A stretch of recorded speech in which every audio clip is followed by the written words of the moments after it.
That's it, man. Game over, man. It's game over. No tears, please. It's a waste of good suffering. Fairly alarmed here.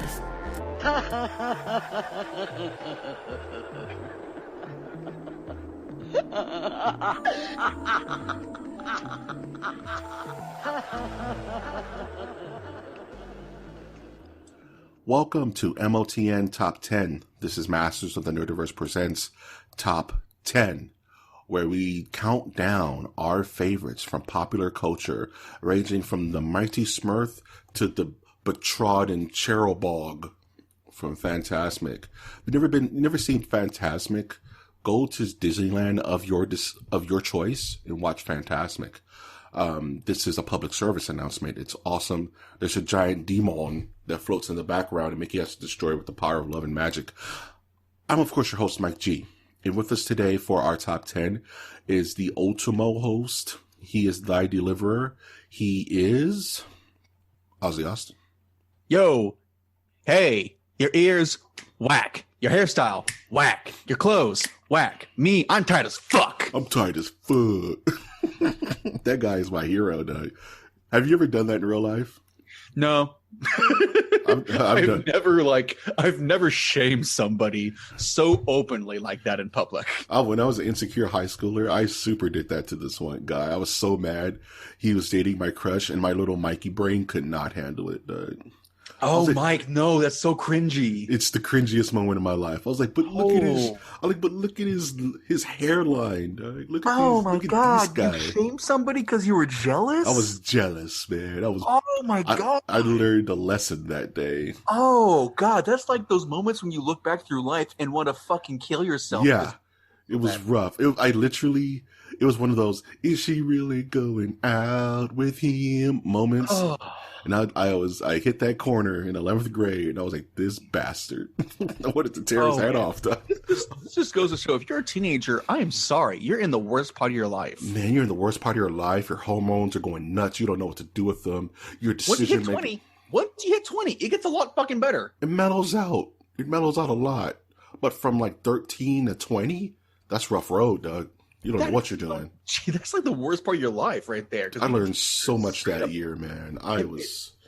Physically and emotionally, it sucks. It sucks, man. It's a roller coaster. You don't know how to feel. You screaming at people. You crying. You know, you listen to Linkin Park. It's all bad, dog. Yeah, because like when I hit 21, guess what? I got a house. Yeah. See, I wish I was that productive. When I hit 21, I got my driver's license. I got my driver's license late, man. Wow, that's actually kind of late. It was late, dude, because it was broke. Dude. I didn't have a car to practice on. So now, granted, though, I live in a relatively cheap part of the country. I'm sure. Relatively. I'm sure if I grew up where you grew up, I would have had the same setup. But here in LA, for a cup of coffee, it's $10. So whoa! It's just that kind of life. So, whoa! Excuse me. But my trick is once I make all my money from my sponsors from podcasting, I will be moving to a rural part of the universe, buying a house as long as it has Google Fiber, and I'll be there for the rest of my life, dude. Yo, as soon as we get that sponsorship money, I'm just gonna go to a Google Fiber city out in like the freaking like Northwest, yeah, like Washington, Oregon. Just be up there, dog. And I'm just gonna live there. I'm gonna spend dollar bills to like light my fire. Yep, and I'll just be chilling forever and doing this podcasting thing. We have a top 10, and this is kind of like our Halloween version of our top 10. Top 10 attractive monsters you want to bang, yo. Monsters you want to sluice in the caboose, dude. Okay, no, we're not that kind of podcast. No, for real, no. It's top 10. Top 10 monsters, dude. Yeah, exactly. Top 10 monsters from all forms of pop culture. So you're not just limited to movies. You can choose a monster from video games, comics, music videos, whatever you want. It's fair game for this top 10. And this one's going to work a little bit different because if you ask Mike G what his top 10 monsters were, half of them are going to be Dracula's. You know what I mean? So I love vampires. They're so cool. So what I did was we set this up. So every number is a category. So let's say number 10 is your top 10 chips. And then me and Austin will discuss our favorite chips of all time. Exactly. Make sense? Perfect. You ready to get this top 10 started, my good man? Sure. So coming in at number 10. Number 10. It's like that. It's like those shows from the mid 2000s on Discovery and Animal Planet of top 10 deadliest predator or something such. Dude, like that. it'll show you the honey badger. Like that thing doesn't look too, and then you see it take down a grizzly. You're like, oh Jesus. Right, oh wow. Starting in category 10, we have witches. Witches. My bae, always number 10 for me is Bayonetta. Ooh, that's a good choice. Exactly. Expand, Doug. So Expand. Bayonetta, what is this girl doing? She is one, a MILF. She is the ultimate. She's like, But seriously though, she is powerful, she is confident, she is doing exactly what she needs to do, and my God, nothing phases her. And isn't Bayonetta she's like a magical witch. she's an ultra magical witch. She has gun boots. She wields a katana. She is swag times 1,000. And she wants to attack and dethrone God. Isn't she like 9 feet tall? No, no, she's like 6'7". Oh, I was reading something where Bayonetta was legit like crazy tall. No, like it's the heels and her really big hairdo in the first one, but the second one she has got those powerful short hair. She has the pixie cut in the second one, right? Oh yeah, and the third one, oh boy. So as we're going through this, yeah, Bayonetta's just awesome. Her like entire team, like Rodan. Oh my God, I love that big man. Rodan rules, dude. Yeah, best symbolism for a devil I've ever seen is Rodan. Just chill, dude. It's like, you gonna have to do it, Bayonetta, while I light this cigar. I love Rodan. And just occasionally, like, let's just one red eye glow. You know what tops it off for Bayonetta is her posh British accent. It just oh my God, yes. It's that part of my brain, dude. I don't know. And she's just got so much style. Holy hell. She's just so good. And, you know, she actually has magical hair. And she's stupid powerful, dude. Yeah. Oh, yeah, exactly. No, Bayonetta is Bay. You know, I think this number 10 is just going to be the Bay choice, because my number one witch, my favorite witch of all time is Elvira, Mistress of the Dark. Oh, God. Yes. Okay. I can see why. A lot of Bay... you know, there's a lot of Bay... It's not like she has a revealing V-cut. I mean, it's one of those things, and you can see a lot of Bayonetta. You can see a lot of Elvira in Bayonetta, especially the first design. Mm-hmm. You know, with the big giant bee hair. You know what I'm saying? The low cut shirt. And the thing was, Elvira was one of these things when I was a kid, and she was just on TV every night playing really bad horror movies. And I was like, is she a vampire? Is she a witch? And then me being a big nerd, I researched Elvira and learned that she's wicked powerful. She's like a crazy powerful witch. Apparently so. Right. Weird canon can be just freaking mind-boggling sometimes. She has like Bugs Bunny level powers, dude. Exactly. It's stupid. It's like the Crypt Keeper. Yeah, she's like Crypt Keeper levels. It's like when people say that Count Chocula is whack. Like, no, Count Chocula is a crazy powerful vampire, dude. He's like up there. He's up there with Vlad, Doug. Like, if you break it down, dude. Also, fun fact: did you know that Elvira created Psycho Sid, like the character from WWF? No. She made Psycho Sid in the lab, and he broke out and joined the WWE. This kayfabe stuff is too much from wrestling sometimes, man. No, it's legit. There's a video of one of her kind of like commercial breaks where she has Psycho Sid under like a Frankenstein like table, and she starts to take off the cover, and Psycho Sid just rips it off and goes into a promo, dude. Okay, that's so much. It's so much. Elvira created Psycho Sid, and Psycho Sid's one of my favorite wrestlers. So there you go. I can't non-defeatable, dude. And plus, Elvira had like a bunch of crazy movies, and that actress is who plays Elvira is just the sweetest woman on earth, man. So out of all fictional witches, it's Elvira. And after this, we'll do some honorable mentions, but Elvira's number one. I mean, should we just like go through honorable mentions while we're just like going through the lists? It makes sense. All right, pick one honorable mention. Geez, I'm not too sure if I'm just put on the spot like that. Hey, it's your idea, bro. Let's rock with it. Honorable mention. I don't know very many witches, man. That's fine. Just don't pull one out of your head.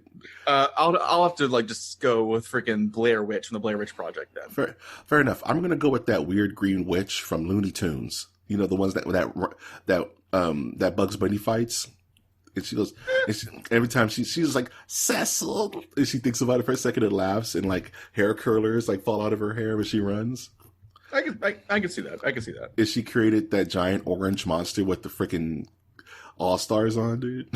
What was his name? Gelsimer or something like that? Can't remember. I could not tell you. Bruh. She was awesome. Very, okay, so number 9. Let's go to number 9, which is Kaiju. And, Kaiju. I mean, there's like no option. There's no option for this on me. It's just gonna be Godzilla. I mean, that's the low-hanging fruit, man. Godzilla, man. That's number 9. What else is there besides Godzilla? Just Godzilla, boy. Just God fucking Zilla. Godzilla. I mean, what can we say about Godzilla that hasn't already been said? He's the king of the monsters. He's the best. He shoots fire. He's friend. He's foe. He's the world's first anti-hero. Metaphor for military might after the bombing of Hiroshima. Well, Godzilla is just like there's nothing to really do besides Godzilla, because Godzilla is just literally the best kaiju monster because he's so awesome, especially with like the English remakes they did recently. Yeah, the Gareth Edwards stuff. It's really good. It's really strong, dude. Yeah, honestly, it's like the first one, especially like the one that came out like 2016, I think. Yeah, and this is a loaded kind of section because it's like, okay, who's your favorite Superman? Superman. Yeah, it's really hard to truly dig into because there's very little else you can go with. And it's funny we're in the same thought because you like yours is Godzilla, and that's not wrong. My number 9, my favorite giant monster is King Ghidorah, dog. Oh, King Ghidorah? King Ghidorah, dude. Monster Zero, man. Monster Zero, like space fucking tyrant, is amazing. So cool, man. So cool that he was the first. You know, being a comics kid, I love the one villain versus the team. Like, okay, we have to fight Apocalypse. It's just going to take the whole X-Men to beat Apocalypse, right? Yeah. And it's like King Ghidorah is this force of nature. That's like, okay, everybody from Destroy All Monsters has to fight King Ghidorah, and they might lose. Like King Ghidorah, that golden serpent, that old worm, dude. Like, just he strikes such a beautiful like silhouette. First of all, I mean it's just so hard to not like King Ghidorah. He's just the OG. Oh, I mean, fun fact, one reason I really love King Ghidorah, or Ghidorah, you could be pronounced either way, is that he has a cameo in Pee-wee's Big Adventure. I didn't know that. There's a scene, I want to say it's Pee-wee's Big Adventure, where there's a scene where Godzilla's fighting Ghidorah and Pee-wee runs across the set. It's oh my cool. God, I didn't know that. And those little cameos is like what cements things for me. Like, okay, King Ghidorah's the best. 3-headed monster. Godzilla, of course, is like a strong number 2, but I've always loved King Ghidorah. He's always been my favorite. I mean, I will have to say, though, for an honorable mention for me, I would kind of go for a different track and go for an entire video game. Yeah. Which was War of the Monsters. War of the Monsters, man. I played that game for like a solid 1.5 to 2 years. It was in arcades, wasn't it? Wasn't it in arcades, War of the Monsters? I can't tell I remember playing it on Super Nintendo. Rampage is what you're thinking of. Yeah, Rampage. Okay, Rampage. I'm thinking of Rampage. War of the Monsters is like this PS2 era, like just open range city destruction / monster fighter game. And it was the best because it did basically third-party IP monsters that's not Godzilla or that's not Mazinger Z or anything like that. Yeah, I remember that game. I remember it very fondly. That was the game where you can it was like an arena fighter, wasn't it? It was like you can have like up to 2 or 3 people. Yes. Thank you. That's what the word for it is. Arena fighter. Yeah, you can wander around the stage and stuff like that and walk in the water. And you can like pick up beams and poles from buildings and whatnot and just chunk them at other players. It was the best monster fighter game. That's like I have to put like that right behind honorable mention because it's just a kaiju of video games, essentially, for me. Okay, like I have a jokey honorable mention and I have a serious honorable mention. I'm gonna go with the jokey one just for the reference. My honorable mention for kaiju is, of course, Dinosaur Neil from The Tick. Oh, Dinosaur Neil rules. This episode where Arthur's daughter Arthur's sister Dot is getting married to Neil. Neil once turned into a giant kaiju, but then I think Chairface Chippendale poisons him, so he turns into the giant kaiju again. So the tick has to be swallowed by him, pill form, go in and remove the ganglion that triggers the transformation, and has to jump out before Dinosaur Neil shrinks back to a human. And I just like this idea of this man in a giant suit as an actual kaiju. Dinosaur Neil rules. He's my honorable mention. That is pretty funny. I have to admit, that's pretty good. And of course, Clover from Cloverfield. That's it. So, you barely know anything about that monster. I'm not even like gonna. I just know it was a baby, and I think a newborn giant monster just freaking out and destroying a city is kind of an interesting idea. Number 8. We're on number 8. For me, it is the aliens from Arrival. Aliens. A movie about. Aliens. Yes, sorry. We're number 8 category is aliens, and for me, that would be the aliens from Arrival, a movie about transcendental communication and cyclical futurism. Arrival, isn't that the one with Charlie Sheen? No. Oh, you're talking about the one where the aliens are like these octopus-looking things, and they teach you how that the future is the present, is the past. Yes. And by learning this language, you learn how to time travel, kind of crazy stuff. Exactly. Yeah. Through learning this language that it's all about circles and deviations of circles, you perceive time throughout all tenses of time. That's a tripping movie, dude. I remember watching that. Best. Yeah. I didn't expect it to be a time travel movie when I went into it. And it's just that kind of extraterrestrial film you don't get a lot, or it's mostly procedural. Like, okay, how would this actually work out? Right? Who can we tap to be our communications person to try to communicate with this thing? And isn't that with like a Forrest Whitaker? Is he in that? I think. Am I tripping? I know Jeremy Renner's in it, right? Yeah, Jeremy Renner is in it, and I think Forrest Whitaker is actually in it too. I have to double check. But... And what's her face from Superman? Yes, Lois Lane. Lois Lane from Superman is the main character, right? Correct. Yeah, those aliens are super good. I always like a good, benevolent alien that's just trying to upgrade us. You know what I mean? That's trying to level us up. You know what I mean? Because those are harder stories to tell than scary alien, right? Mm-hmm. It's the alien that comes out. It's like, okay, can you guys get your shit together enough for me to for us to teach you how to level up and be good, upstanding, members of the universe. I always like those stories, kind of like Close Encounters of the Third Kind. It's like aliens are trying to get us on point. Exactly. My favorite alien, and it's kind of it kind of hit me obvious, kind of like how your Godzilla hit you, it's the Predator. It's the Predator, dude. I can see that. The Predator is kind of classic. Iconic creature from the stars who just wants a good fight. You know what I mean? He just wants a good fight. He's in it. He's bodied. He was a basement king on this planet. He got tired of bodying his constituents. He came to Earth on the years it's mostly hot and fought Arnold Schwarzenegger and he fought 2 governors in the jungles over the course of a day.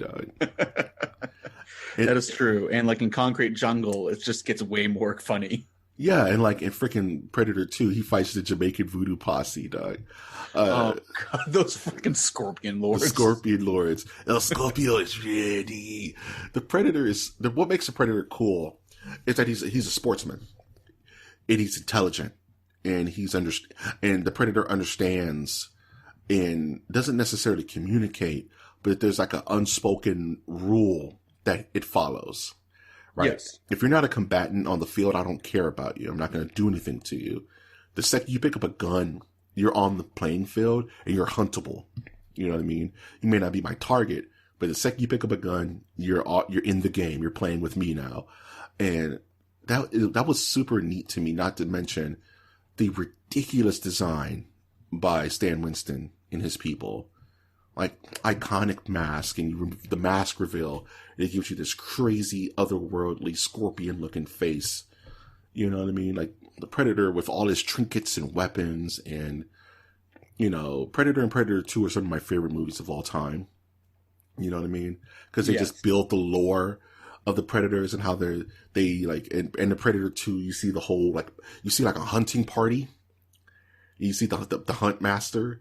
He's wearing like a cape. He's like a predator with a cape on. It's the realest thing ever. And he gives him a gun from like 1876. Like, how long have you guys been at this, dog?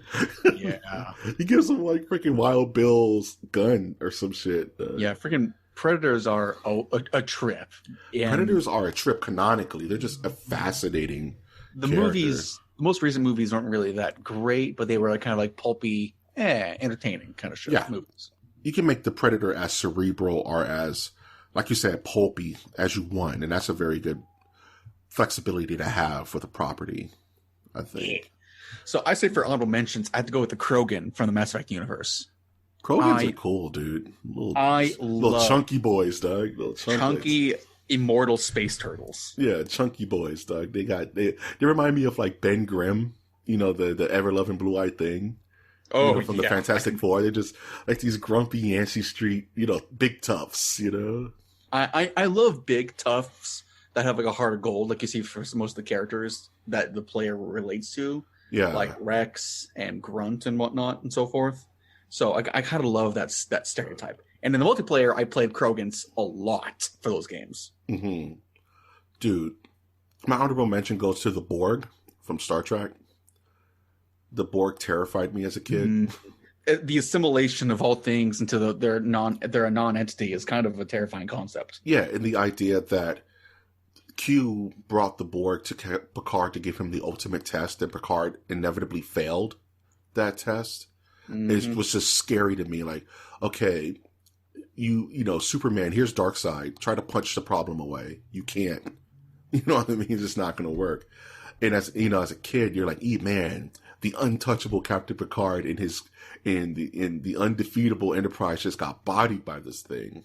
And then Q does the ultimate sacrifice, and yeah. So the Borg of it was Data. Sorry, it was Data who did that shit. Yeah, Data took one for the team. If you've never seen First Contact, you'll watch that and you'll figure out what I'm talking about. Ultimate Wingman. Dude, number 7, Mad Scientists. Who's your favorite Mad Scientist? This took me a while because I was unsure of really where to go with Mad Scientists because I don't really know a whole lot of them and they don't really stick out to me that much. Yeah. So I had to like really dig down deep, and I kind of went with, how about this? The Night Surgeon from Repo the Genetic Opera. I can't even think of the last time I saw the Genetic Opera, dude. The Night Surgeon. It is a fucking pulpy opera. Let's be completely honest. Yeah. This is not a highbrow like musical. This is that's stupid but funny. Yeah. Tell me more about this Night Surgeon. The Night Surgeon is the guy who is just like, oh, I'm retired. I don't really want to do that much. And he's like, yo, I remember killing and cutting people up because they didn't pay the 90-day leniency fee. So I'm just going to fucking take out that heart or liver or whatever they bought and put it back in good old corporate America's hands. Man, he's like the Captain America of Medicare, Medicaid. Yeah, he's like one of the main characters in the film / opera, and it's kind of just hilarious. I just love that stuff so much, dude. But I mean, there's not really a whole lot to build off of because he's not really a whole lot. But for a close honorable mention / honestly tie, in my opinion, is Frankenfurter from Rocky Horror Picture Show. You just watched that, didn't you? Didn't you just watch Rocky Horror? I did, yeah. I was like, oh, I love this a lot. Don't dream it. Be it, dog. Don't dream it. Or like, friggin' just, you better wise up, Janet Weiss. Yeah. God, Tim Curry can actually sing. Tim Curry's a national treasure, dog. Number 9, for me, Mad Scientist, I went with Herbert West. It'd be 8, bud. 8. Oh, number 8. I'm sorry. Number 7. We're on number 7. What? Oh, shit, it is 7. Damn it. Coffee needed. Need meat badly. Mad Scientist, number 7. Herbert West. Reanimator. Reanimator. Dun, dun, dun, dun. Wow, wow, wow, wow.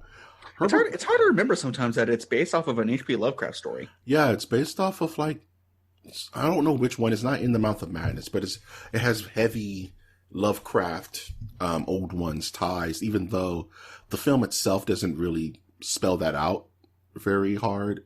Oh, it's just literally called Herbert West Reanimator. That's the story. Yeah. Oh yeah. The Reanimator, dude. Herbert West is probably the most, horror movie wise, he's the most driven mad scientist I've ever seen. Herbert West will sacrifice life and limb for his research in his constant crusade to just create immortality in a bottle. And he gets damn close because he makes some of the most wretched, insane, not zombies I've ever seen in movies, man. Like, these things aren't necessarily zombies because they don't crave human flesh, but they maintain a semblance of their own personality.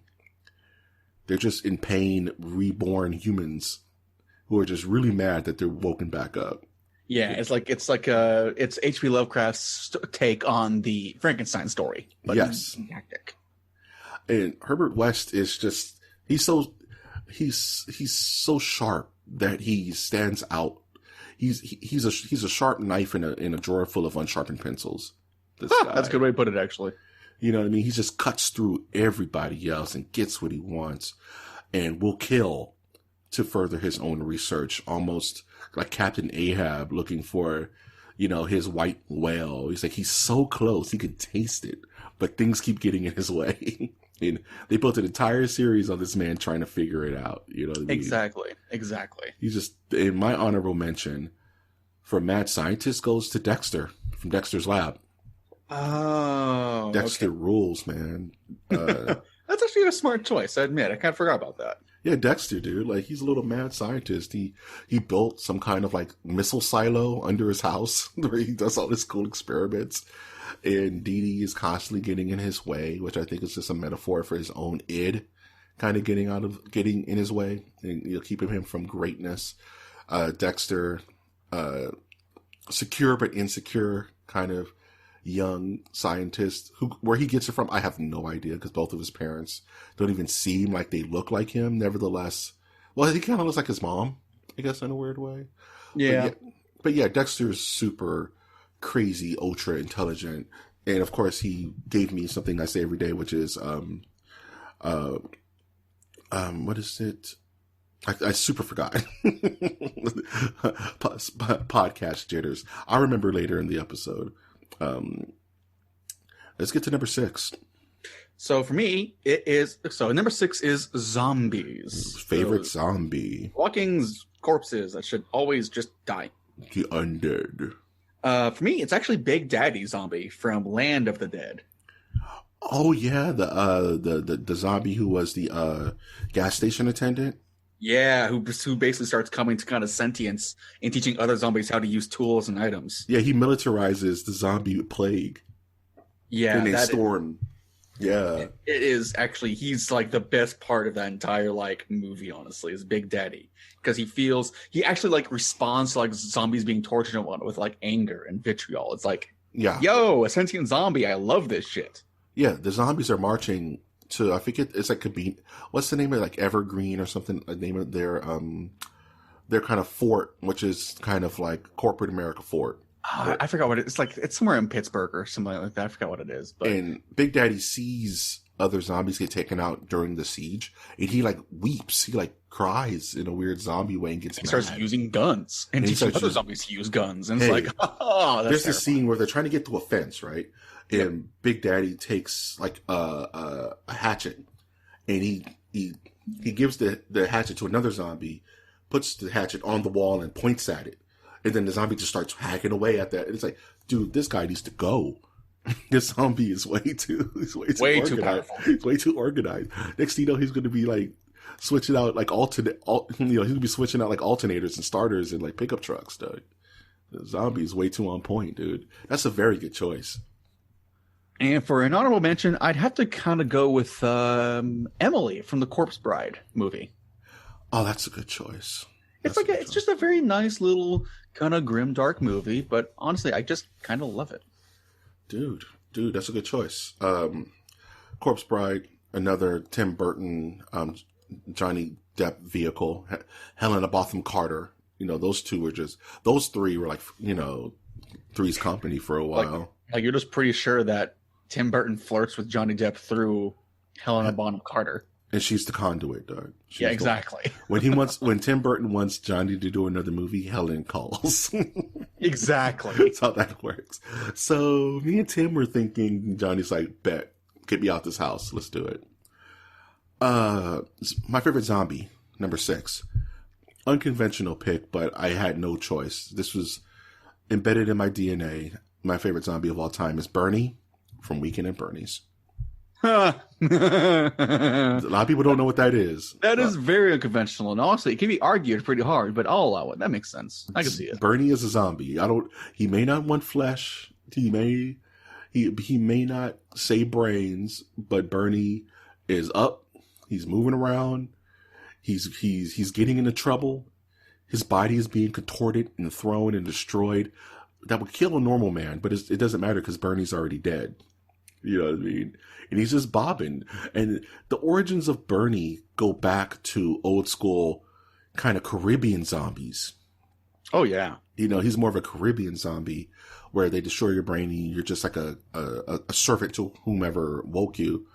He's more of that than, let's say, a conventional Romero zombie. But a zombie nonetheless. And I love Weekend at Bernie's 1 and 2 were one of those movies that were just on all the time in my household. So I remember seeing Bernie just kind of with the shades on, just kind of dancing and walking down the streets like a conga line. And he'd get hit by a bus or something and fly to like a pack of bananas. It's like Bernie rules. He's not defeatable, dude. Oh, yeah. So my number 6 zombie is Bernie from Weekend at Bernie's. And I would say more serious runner up is probably the torso zombie from Return of the Living Dead. Why do you eat? The pain of being dead. That gross elderly woman zombie with the torso who's actually having a conversation. Yeah. With the group, and they're like, she just keeps screaming brains. Like, why do you eat brains? She's like, it makes the pain go away. And that's the most you're ever gonna get out of a zombie, dude. I mean, it makes sense. She rules, and it's just a good effect. And you see her spinal cord slapping on the table, and like you can see like bone marrow coming out of it. It's gross, dude. Mm-hmm. And she's a super old zombie. It's just like, yeah, being alive is the worst when you've already been dead once. Nobody wants to be a refried bean. You know what I mean? So that's my number 6. Number 5, Ghosts. Ghosts. It's Ghosts.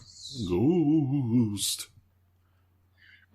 So honestly, Ghost is kind of a hard thing to Ghost was super tough for me. I couldn't figure it out. Here's one for me. My top Ghost is Freddy Krueger.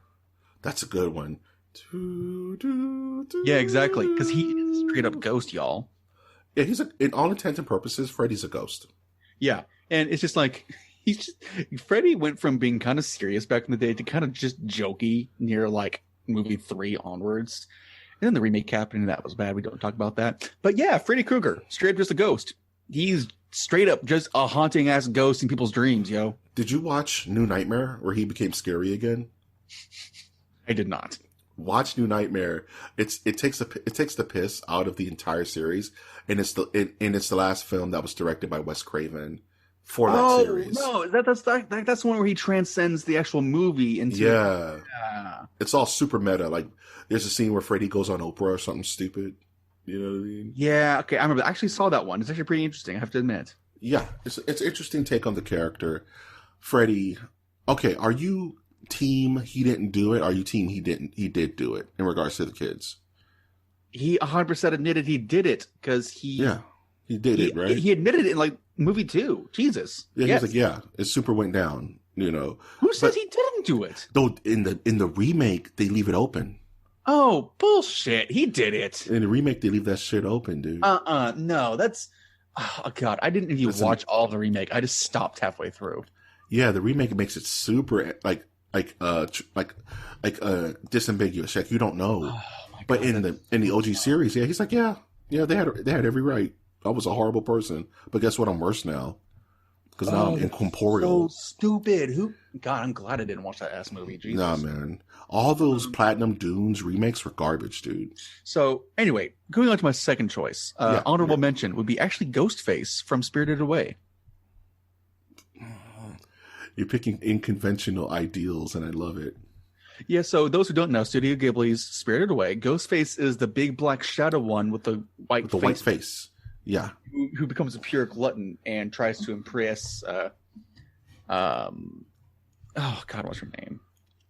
Ironic, because she forgets her own name too. That's ironic. Fuck. So the Ghostface is like a secondary character who becomes a good friend of the main protagonist. Mm-hmm. God, I can't remember her name. Crap, that sucks. Anyway, Ghostface is fun, cute, and honestly just kind of harmless for the most part, and enjoyable, in my opinion. Very nice. My number one ghost, for that matter, number 5. It's the ghost with the most, baby. It's Beetlejuice. Beetlejuice is the number 1 ghost of all time. He literally calls himself the ghost with the most. Titular film came out right when I was young and impressionable. Michael Keaton is 2 characters. He's Batman. He's Beetlejuice. That's Michael Keaton has a range. He has a range. Nice effing model. Honk honk. Beetlejuice can only be summoned if you mention his name 3 times, which is an invocation, which makes me think on some level he's demonic, but he says he's a ghost, so he's a ghost.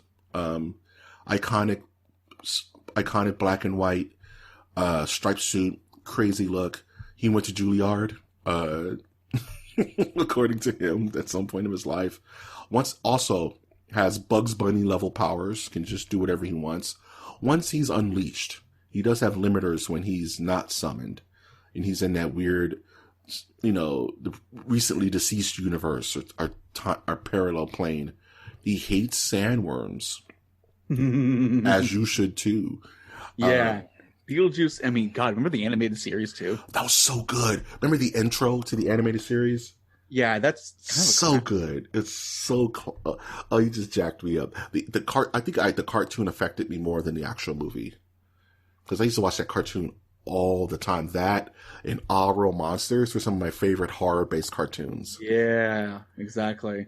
You know what I mean? Exactly. So that's why Beetlejuice is my number 1, because he just burned into my psyche. That whole movie, shake, shake, shake, you know what? Shake your body, shake right? it time. Work, senora. Work it all the time. It's the best movie ever. Watch Beetlejuice if you have a chance to watch it during this spooky season. Yeah, I remember like that time in TV was so weird, because we had Beetlejuice, the animated series. We had Men in Black, the animated series. Men in Black. Even Ghostbusters, the animated series. The real Ghostbusters is my favorite cartoon of all time. No, it's second. It's my second favorite cartoon of all time. Number 1 is Batman, the animated series. But oh God, man. It was kind of weird how they had like successive media kind of like make sequels that were almost better than the main material sometimes. Yeah, the cartoons were the sequels to the movies that the movies were never going to get. You know what I mean? So the timeline continued in just this weird, funky way. Like even Matthew Broderick's Godzilla got a cartoon sequel. Ugh, that was not that great. But my honorable mention is Casper, the Friendly Ghost. Yeah, I mean, everyone considers that because it's just such a mainstay, honestly. I love Casper. Casper, especially Will he ever come back? No. He was in a commercial recently, which put him top of mind for me. He's like in this weird Geico commercial where he comes back. You know what I mean? It's just like, I want more Casper. I don't know why. That's freaking bizarre, but okay. Yeah, Casper was this old cartoon, I think Flesher cartoon back in the day. And I like Casper because he's equal parts adorable, equal parts tragic. You know what I mean? There's something inherently tragic about Casper, the Friendly Ghost. Remember, like, freaking the movie that came out in 1995 with Christina Ricci? Yeah, that movie was so cool because it was groundbreaking special effects at the time. And the effects on Casper and his 3 evil uncles or whatever their situation was insane. Yeah. And that was just the summer of Christina Ricci. And then you have Casper meets Wendy the Witch. Yes.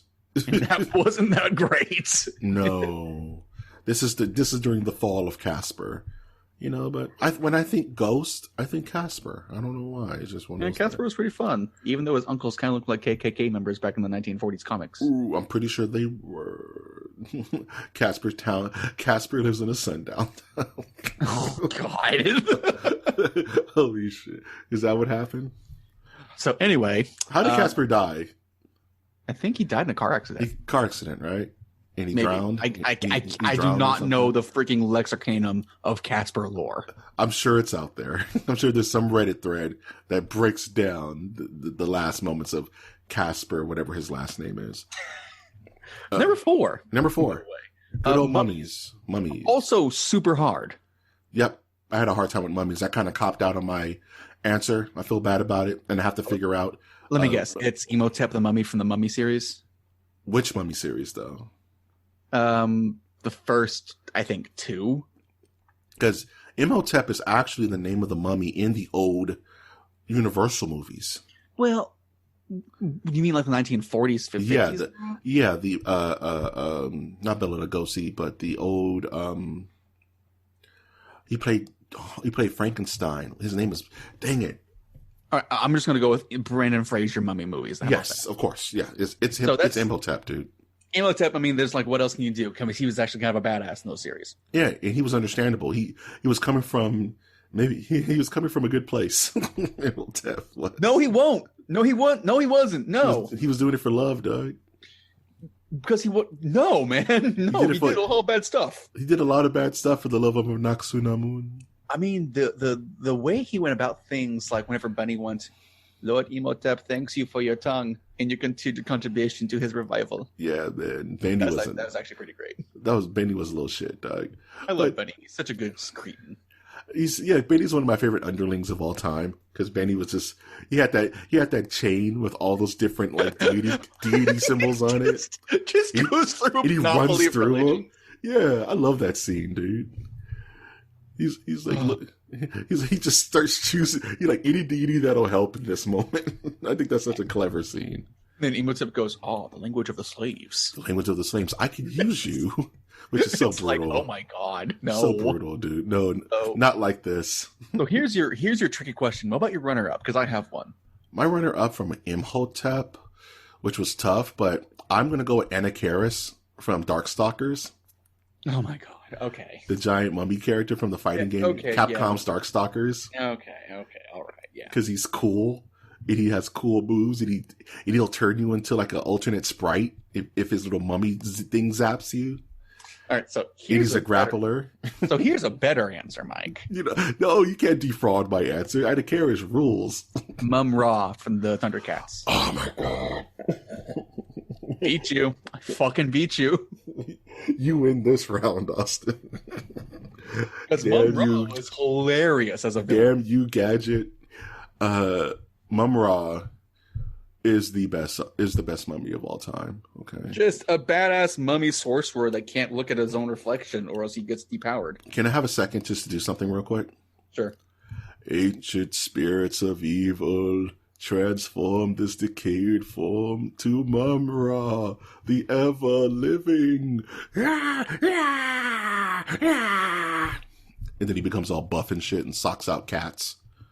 Yeah, that was honestly, Mum Ra is like hilarious because he's like a mummy lord, but just so cool. He's he's like the most higher echelon mummy I've ever seen. It's hilarious how like overpowered he is at times. Then he's like, "Oh no, a mirror." Because isn't he like a lich? Is he just technically just a lich? Basically a lich, yeah. Yeah, because there's different levels of mummy, right? Like Imhotep has nothing on Mum Ra. Mum Ra can literally shoot Emperor Palpatine level like electricity from his fingers and stupid shit like that, dude. Like, Imhotep also caused a desert sandstorm with a face of his own on a sandstorm that was like 5 stories tall. So wasn't that the coolest thing ever, though? Yeah. Then the Rock became a scorpion. And then the Rock became a scorpion, and we all collectively lost that year. Yeah, that was hilariously bad. Okay, so number 3, mummies. We're moving onwards. From Mum Ra. From Mum Ra, the ever-living dog. Werewolves. Werewolves was easy and tough. Easy and tough at the same time. Easy and tough at the same time, yes. So you can go with a whole lot of, honestly, bad and honestly great answers at the same time. Yep. And this is number 3, mind you. This is number 3 on the list. Yeah, I mean, there's so much because there's really good examples and there's also just god awful examples. Yeah, there's some bad werewolves out there, man. I mean, for me, I'm just going to have to go ahead and just say that my top. Oh boy, my top werewolf was Benicio del Toro in The Wolfman movie. Okay, that wasn't a bad remake. It's not the worst remake. I'll put it that. Yeah, because the werewolf, in my opinion, is supposed to be like both the man and the monster at the same time. It's a singular character. Yeah, and honestly, I kind of like the Benicio del Toro portrayal of it. Yes, he played it. He played it straight. He played Talbot as a tortured soul and it was out of his control.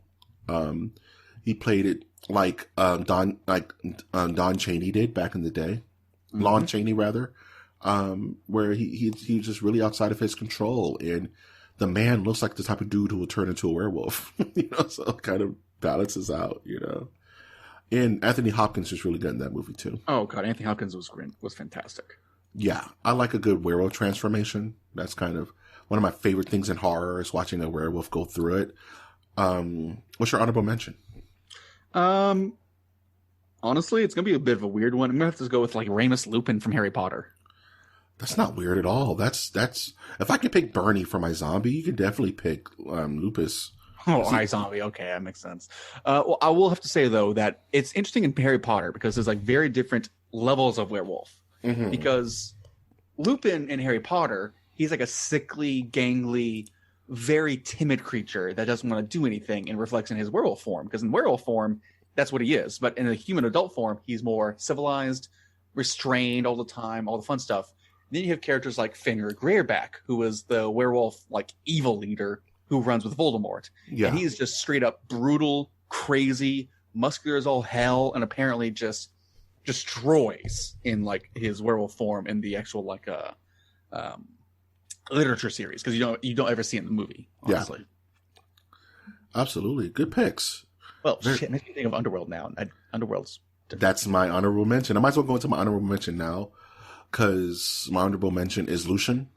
Well, the werewolf leader from Underworld.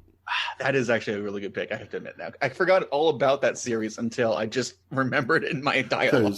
People say, people always ask you, what horror movie monster would you want to be, right? Do you want to be a mummy? Do you want to be the zombie? Do you want to be the creature of the Black Lagoon? And it's like, certain werewolves have it rough, but the Underworld werewolves are really cool. You know what I mean? I'd rather just be an Underworld werewolf. Man, shit, that'd be great. Because they can control it. And they're in full control when they're in werewolf mode. And they still live hundreds of years. And they still live infinite, and they don't have to worry about sunlight. Lucian was cool because I liked his backstory. He dared to fall in love with the Capulet, given that he's a Montague. If for those who are picking up what I'm laying down, exactly. He was played by, I think, Michael. What's his name? Michael Sheen. No. I'm not sure about. He's a Sheen. I can't remember his name. He's a really good actor. And this is like an action movie. And the werewolves in that movie are so cool looking, and their transformations are so cool looking. And they're like, if Lucian wanted, he could be a werewolf in battle armor if he wanted to be. Yeah, I mean, honestly, the first Underworld movie is pretty solid. It's not like highbrow, but it's like, oh, this is entertaining. Kind of like it's a comic book movie. Yeah, it's a comic book movie. The ones afterwards are pretty garbage, though. Yeah, Underworld. I was about to call it Underworld Revolutions. I remember the second one, and it's just like, oh, hey, it's the first vampire and the first werewolf and the first ever immortal. And they're all whack. They're all garbage. Wow, they're all fucking garbage. Anywho, that's my honorable mention. My top werewolf, of course, is Michael Jackson from Thriller. Yeah, you mentioned this to me, I think, before, and I kind of forgot about it till just now. It's literally the scariest thing I've ever seen in my life as a kid. It's fucking Michael Jackson in full werewolf makeup, just screaming into a camera, looking right at you. It's the most terrifying thing in the world. Go away! And then homegirl screams, and he goes, yeah! And he starts to transform, and he does that great freaking Rick Baker transformation. You know what I mean? Where his hands extend and his ears grow. He has these crazy yellow contacts in. And it's just too much. It was too much for our brain to handle when I wasn't expecting that. You know what I mean? The Michael Jackson werewolf is the best, dude. And all kinds of costume people like put that stuff on that makes it look a whole lot better too. But like that one moment where he goes, "Go away," and his like, it's not even contacts, man. It's like just straight up, just like eyepieces put over his eyelids. Yeah, literally eye covers. And I heard they were so uncomfortable. Like Mike was dying wearing those things. And he was like, I hated it, but it's only for like a couple scenes. But then he has like that mouthpiece in where his teeth start freaking out. I was not ready, dude. It was like MTV on a Sunday evening with my mom and dad. We're all sitting around the TV, and I literally have a conniption fit watching that movie, watching that video. It was all downhill from there, man. Forget Exorcist. It's Michael Jackson's Thriller. That's the scariest moment of my life. Yeah, that's pretty great. So, Michael Jackson, werewolf, number 3. Number 2, vampires. Who's your favorite vampire of all time? Okay, so for me, this is a pretty easy choice. I'm going to go to the anime realm, blah, can't speak. Can't speak. Yeah, it's Alucard from Hellsing. Alucard from Hellsing is just pretty OP. So good. Alucard, Alucard is just the best freaking thing. Oh my god, he is legit the best vampire because it's not like he's not weak in any way, and he's not like frivolous. He's just having a good time as he just kills people as a vampire. He doesn't even bother being a vampire half the time. He just like enjoys being just an archetypal monster. This is not my honorable mention, but when I think Alucard, I think of Slayer from Guilty Gear, where they're so powerful that they're nonchalant about it. He's like, whatever.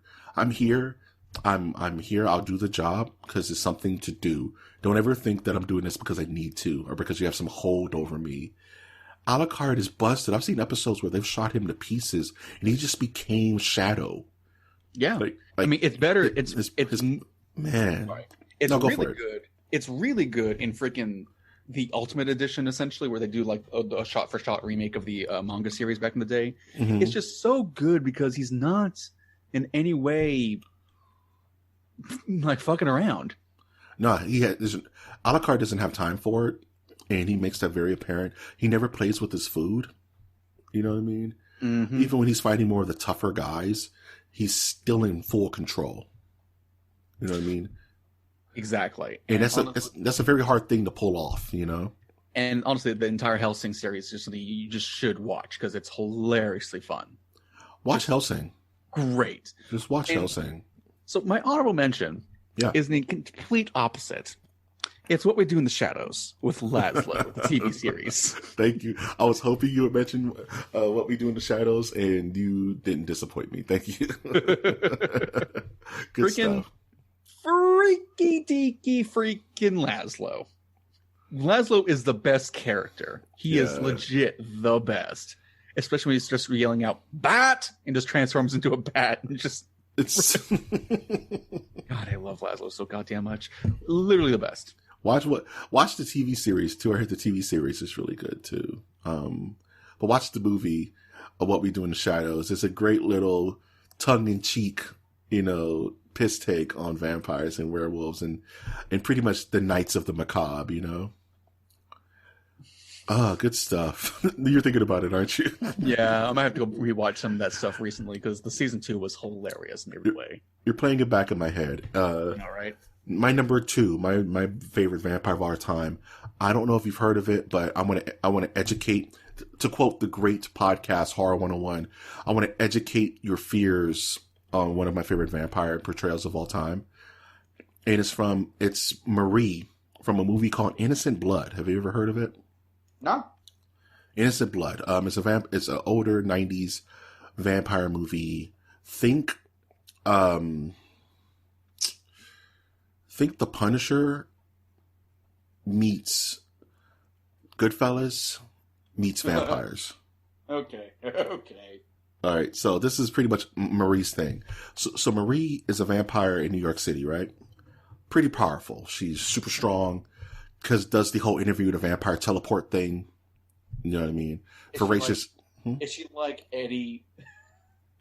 Sorry, is she like Eddie Murphy vampire levels at a Vampire in Brooklyn? No, she's not that busted. She can't like shape shift and all the crazy stuff that Eddie Murphy was doing in that movie. That's next. I'm sorry, that movie is so hilarious to me in every way. That's Count Chocula levels of busted, dude. She's not. No, she's not like I'm going to turn into vapor and leave the room, kind of like stupid magical nonsense. She's like Blade, right? She's like Blade, where Marie is this vampire living in New York, and the way she satisfies her hunger is that she goes out and kills mob bosses. She kills mob soldiers for the Italian mob. Right. So her whole thing is that she will not shed innocent blood. She only hunts those bad guys who are ruining the neighborhood or are heavies working for the mob and are any kind of gang relation. That's who she hunts. The movie's about her accidentally biting the main mob boss, like the Al Capone, right? But she doesn't kill him. He ends up turning. And then it becomes problematic because he finds the power of being a vampire. It's like turning all the other mob bosses. So it's like this crazy, infectious situation where she has to go and clean up her mess and then revert back and kill all these vampire mobsters so that she contains the infection. Right. It's one of my favorite zombie movies, vampire movies of all time. Because Marie, she's very soft-spoken. She reminds me of Natalie Portman in The Professional, where she doesn't take any joy from what she does. You know what I mean? It's just like something she has to do. You're a vampire, you got to eat. So I absolutely recommend everyone watching Innocent Blood. It's one of my favorite vampire movies of all time, and Marie is my favorite vampire of all time. She's just so relatable but terrifying. It's a really good movie. Agreed. My runner-up is, after watching the series and of course playing the video games, it's got to be Dracula from Castlevania. Yeah, I would agree. Castlevania's Dracula. He's up there for me too.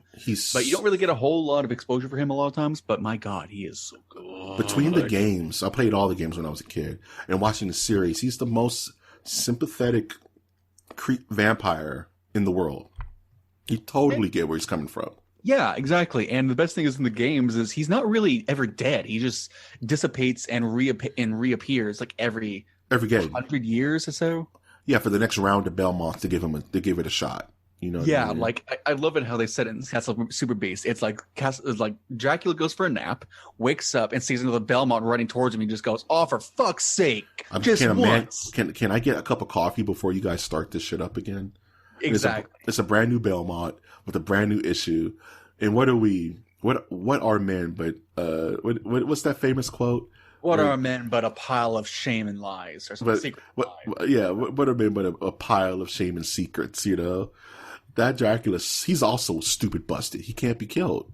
The Castlevania series really makes him fun. Yeah, man. There's this one scene where Dracula meets this current iteration of Belmont, and Dracula doesn't know who he is, but Belmont goes in and punches Dracula in the face, and Dracula looks down at him and says, "With a punch that weak, you must be a Belmont." I was like, "Yo, that's so high." I don't think he even says that weak. It's like, you must be the Belmont now. Yeah, he must be. Yeah, he said, "You must be the Belmont." Like, you're so garbage.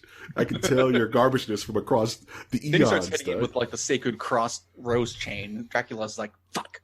Then Dracula shoots him with like a Dimitri Darkstalkers level fireball or something stupid. Yeah, and Dracula's like, "I do not have time for this." Dracula throws a miniature sun at Belmont. No one has to touch it. It's crazy. Anywho, that's my runner-up. Those are my vampires, and I'm sticking with it. Now we get to the big guns. The Devil. Number one. Lucifer Morningstar. Lucifer Morningstar. What is your favorite depiction of the devil? This is a very, very small scene in a movie I'm thinking of. Mm-hmm. It is Keanu Reeves' Constantine movie. Oh, yeah. That devil is the best portrayal of the actual devil. Fucking Peter Stormare, dude. Yeah. Peter Stormare, one, a good actor. Two, kills it in this scene. He says, from inception to execution to the end, the devil, Satan, in this movie is the best character. He's the best. One scene, mind you, it just steals it, right? Yeah, he does. He steals it. And even upon like the end of the scene, he decides like, yo, God's like, I'm going to take John now up to heaven because he's done his deal. And freaking the Satan is just like, no, you're going to live. You're going to live and give me more time to cash in. Oh my God. It's so good. And it really does portray how John Constantine would be from the comics as well, honestly. Hellblazer, dude. Like, the devil, there's a part where the devil's like, yeah, hell is horrible, but for you, I have a whole theme park built just for you, man. Like, I've been waiting for this time for a long time, John. You're coming home, finally. Like, let's go. So, and then I had to break it down between two things from there, though, because it kind of is a toss-up for me. So in comics, one of the better portrayals of Lucifer, I believe, is from the Sandman comics. Mm-hmm. Absolutely. Sandman versus Lucifer is interesting. He's tired, actually, and very flippant. So instead of ruling hell as an individual, in the comics, when you see him, Lucifer rules hell as a triumvirate, a circle of three, which is, one, an interesting portrayal of the character, and two, he decides to ruin the entire personification of Dream, decides to fuck with them and ruin his life by giving him control over hell, and Lucifer says, yo, I'm out. Yeah. And leaves. And that's like, leaves. That is, I think, one of the better portrayals of what Satan would actually do. I'm tired. I didn't want this job in the first place. And like that has repercussions across the rest of the entire universe afterwards. It does so much. Man. It really and I think honestly that one act sets in motion so many chains of events that it ultimately culminates in the last of the issue run, honestly. Nice. It's so nice. And tied with that for my runner-up is honestly how they portray Lucifer in the show Supernatural back when I still watched it. Yeah, that was a good Lucifer. That was a good Lucifer. The entire like story scene of Lucifer possessing the man he possessed was actually kind of nice. Mm-hmm. But the actor pulled it off. You know what I mean? It's been so long since I saw that. Yeah, I remember it was a blonde. It was a guy. He had blonde hair, right? And like there were the one little scruffy looking. The one scene that broke him was like seeing this crib of a baby and the baby crying constantly. He looked in and started crying himself, and he said, "I'm done. Just possess me." Yeah, I was like, "That's really nice." Nice touches, man. But anywho, yeah, those are my runner-ups. Those two scenes are my runner-ups. How about you, Mike? My number one devil, and this was a hard one to figure out because there's a few devils that come to mind, and I don't want to throw anything out because I want to save it for my honorable mentions. But just pull the Band-Aid off this, and you're probably going to think I'm joking, but no, I love this portrayal of the devil. Is Elizabeth Hurley in Bedazzled? Oh, Bedazzled with Brendan Fraser. That's a kind of fun movie, honestly. It's a very fun movie, and you get to sit with the devil more than you usually get in film, because usually the devil comes at the very end of the movie and he makes a big grand splash, power play, and he gets sent back down, right? Whereas Elizabeth Hurley's portrayal, though it's played for laughs, this is a comedy. It's very charismatic finality, kind of a feel to it. Yes, she's like, yes, I am the devil. You are. I want your soul right now. So I'm going to give you 7 wishes, whatever you want. Here's the fine print, but by the time you're done, your soul belongs to me. You know. So Brendan Fraser goes through the ringer, and he's trying to win the heart of this woman that he's infatuated with. But at the beginning of the film, Brendan Fraser is kind of a loser, wallflower kind of guy, right? But he finds confidence through his adventure with the devil, right? And Elizabeth Hurley plays it very tongue-in-cheek, almost Bayonetta-ish in a weird way. You know what I mean? Very powerful. There's even a scene where she's like, you don't look like the devil. You're a beautiful woman. He's like, would you prefer this? And she snaps her fingers. It turns into Lucifer with the, from like Twilight Zone. Yeah. The cape and the horns and the pitchfork. But I like this portrayal a lot because you kind of get more of the internal struggle of the devil kind of like having to run hell like a business, going back to what you were talking about with Lucifer in the Sandman series. Like, it must be very exhausting being the devil, right? And I remember that movie really well because the ending is really fun. How like at the very end, you see the devil and basically God just having a small chat and kind of being pleasant with each other. It's like, oh, this is just how we do things. Yeah, this is just how things operate. You chose wisely, Brendan Fraser. You get to live your life. You get to live a better life than you thought you wanted. You know what I mean? And he learned a lesson that, through faith, all that good stuff. But like at the end of the movie, like God and the devil in a coffee shop talking about, oh, I missed this one. I'll get the next one though. That kind of thing. And I just really think it's cute. I think it's a very interesting, non-typical take on Satan. And my runner-up, which is a very typical take on Satan, on the devil, and like yours, it's only for a scene, and it's in the prophecy with Satan comes down to try to take the soul of the main character, and it's played by the guy from Lord of the Rings. Help me with his name. Hugo Weaving? Not Hugo Weaving. Aragorn. Oh, Viggo Mortensen. Viggo Mortensen, thank you. Viggo Mortensen plays the devil in a split second, because the whole movie's about Christopher Walken's Gabriel trying to. It's pretty much the origin of Spawn. He finds the most gnarliest soul on Earth. He tries to recruit him into his army to overthrow heaven. And at the very end of the movie, Gabriel sent back to heaven, and his physical form is destroyed. But Lucifer comes down to take the champion, and he plays it so straight and so terrifying and whispering things in his ear, and he just doesn't have it because, he just defeated him through the power of God or whatever, But that portrayal of Satan is just was so stark for me as a kid. Oh yeah, I see that. Whispers, I love you more than Jesus. Like little things like that. And you see, and the only time you see a monster in this whole movie is one of Satan's underlings. It's just in the corner somewhere. And it's like this demon. It's like a legit demon there. And this whole movie, it's just been Christopher Walken in a black suit, right?